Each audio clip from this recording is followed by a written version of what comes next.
Ladies and gentlemen, my name is Xiaoyu. I'm a senior student in Beijing National Day School, located in the capital of China. My current research interests are technological ethics and social orders, social justice on the data law related applications. My topic today is evaluations on pending regulation on ethical review measures for biomedical research involving human subjects and artificial intelligence. It's my pleasure to present my findings and exchange the ideas with all of you. Your suggestions and comments will be welcomed. My topic has 4 building blocks. They are introduction, methods, results and discussion, and conclusions. First, I will briefly introduce my research. The development of artificial intelligence in healthcare and ethical review are the 2 key words in my research. The rapid development of AI has extensively promoted medicine, pharmaceutical, and other related law fields in recent years. There is an expectation that the implications of AI can have a significant positive impact on quality of care of patients, disease prevention, diagnosis, and treatment options. In addition to the potential for efficiency gains and reduction in human error, the research and development of AI in healthcare by scientific and commercial organizations are on the fast track. The ethics review is one of the critical procedures of registration to get the products quickly approved and launched. However, the standard operating procedures for ethics review is not enough to guide the healthy and rapid development of AI in healthcare in China. Ethical review methods for biomedical research involving human beings were enacted by NHC, the National Health Commission of the People's Republic of China, in December 1st, 2016. However, from the legislative design perspective, it was neither updated timely nor in line with the international trends of AI development.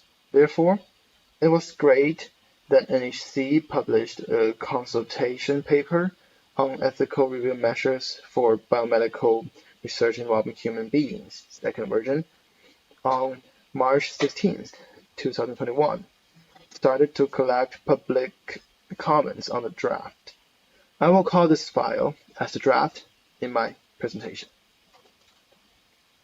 In order to submit the comments to the draft and facilitate AI development in China, first, I reviewed and compared the enacting laws and regulations in the USA and EU when I in-depth interviewed 11 subject matters experts, SMEs, in China, including lawmakers, regulators, and key members of ethics review committees, heads of regulatory affairs in software as a medical device industry, and data scientists.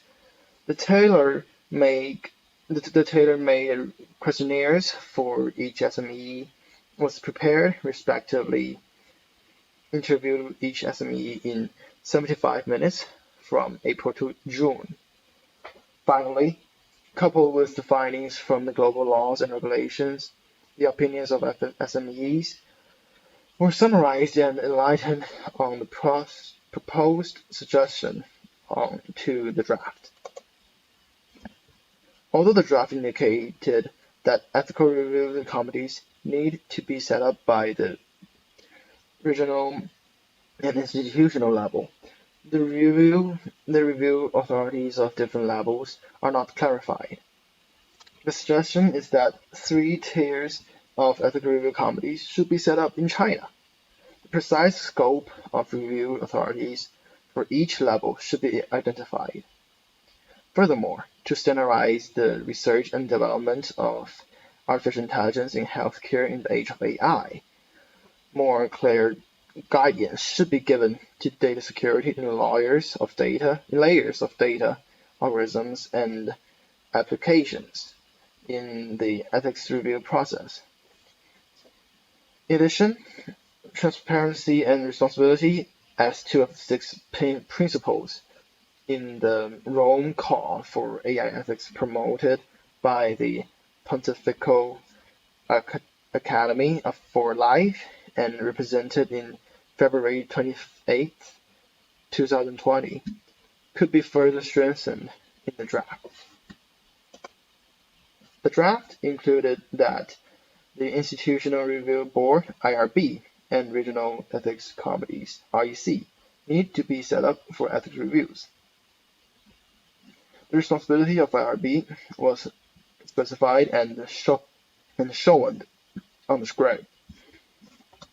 However, the responsibility of REC was not indicated in the draft, and the review authorities of IRB and REC were not clarified.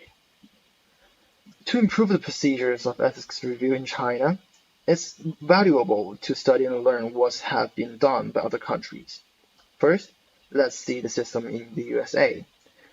Several RECs have been established. For example, the Biomedical Research Alliance of New York, named as BRANY, was formed in 1998 by 4 nationally ranked academic medical centers. BRANY IRB was the first IRB in New York to be accredited by Association of AAHRPP, the Accreditation of Human Research Protection Program, in 2006. Takes the role of REC to oversee the researches involving human subjects in the region. In the United Kingdom, Ethics Committees Authority, named as UKCA, was founded in 2004 to authorize and oversee the operation of IRBs in the UK. UKECA identifies IRBs by 3 types. The Type 2 IRB takes the responsibility of REC to review and approve the researches in this region. Sweden is another example. 6 RECs were established by geographical location in Sweden. The principal investigator of a multiple center clinical trial should get approval from the REC, where PI's institution locates in. Then, the approval is effective nationwide. Those countries have the practice of RECs. However, no specific guidance is developing to link the risk level of research with the review authorities of ethics committees at each level. In the age of AI, biomedical research projects have become more complex. The potential risks are more difficult to be forecasted. To be more efficient, biomedical researchers with risks at different levels should be reviewed and approved by ethics committees at a different level. I'm suggesting that 3 tiers of ethics review committees should be established in China. They are Institutional Review Board, IRB, Provincial Ethics Committee, PEC, and National Ethics Committee, NEC. For example, the clinical research of a new ointment to treat acne has less risks. IRB could review and approve it independently. The risks of some research are not high, but unique populations, such as psychiatric patients, are involved, or about certain diseases, such as rare diseases or organ transplantation. IRB should review first and then submit to PEC for approval. The complicated leading technology, such as assist reproductive technology (ART), gene edit, mitochondrial replacement techniques (MRT), interspecies cloning, and etc., have high risks, should be primarily reviewed by IRB, secondly reviewed by REC, and finally approved by uneasy. My second suggestion is about the guidance of data security and ethics review. The draft majorly focuses on data sharing and secondary utilization, but has minimal guidance to the ethics review committees in data security. In the age of AI, more AI will be involved in biomedical research, such as software as a medical device. Data security has been an essential topic. Strengthening data security and privacy protection is the key to research, develop, and apply medical AI. The USA and some European countries have developed policies for critical privacy data related to medical, such as increasing the difficulty of cracking by strong encryption and establishing strict data access procedures and authorities. The research of medical AI products is inseparable from patient health data and medical record data. However, the draft should give more explicit guidance to ethics review in data security in this kind of research. I suggest the draft should identify the ethics review requirement for data security and privacy protection, including the qualification of research personnel who may have direct contact with the research data, infrastructure, access control technologies to ensure data security and privacy protection in the data layer, algorithm layer, and application layer in the entire research process. My third suggestion is about the supplemented principles of ethics review. Studied the laws and regulations in USA and European countries, transparency and responsibility were the principles in almost all the regulations and guidelines related to AI ethics. The Rome Call for AI Ethics was published by the Pontifical Academy for Life and presented on February 28, 2020, promoted the use of artificial intelligence based on the principle of transparency, inclusion, responsibility, impartiality, reliability, security, and privacy. To realize the principle of transparency, it depends on explicability, verifiability, and predictability of algorithms of medical AI products.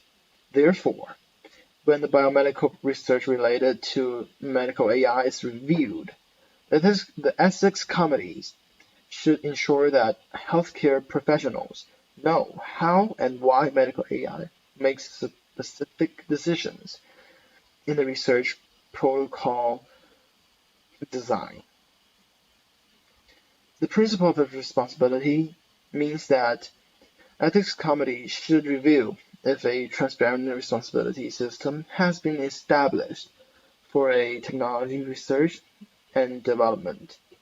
In order to ensure the technological researchers and design departments can be held accountable from the technical level where medical AI products leads to the conflict of human ethics or law.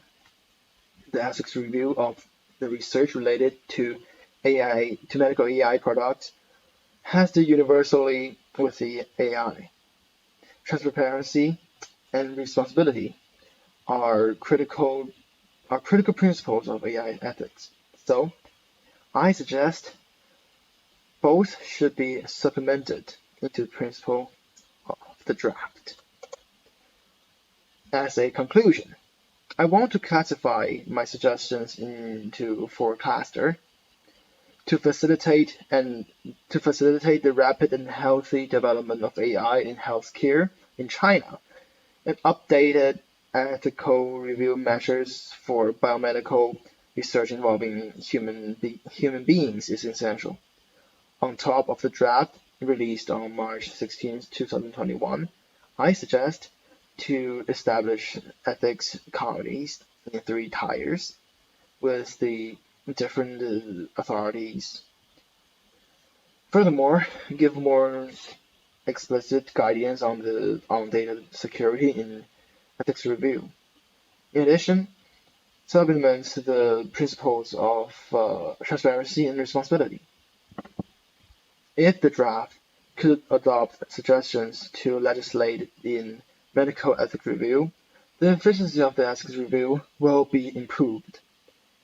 The human subjects in the biomedical research will be safer, and the process of registration, approval, and commercialization will be expedited. Then, China could be one of the most advanced countries in AI in healthcare soon. Thanks that's all for my presentation today. Thank you for listening. My email is at the bottom of the slide. You are welcomed to connect with me if you are interested in the subject. Thank you.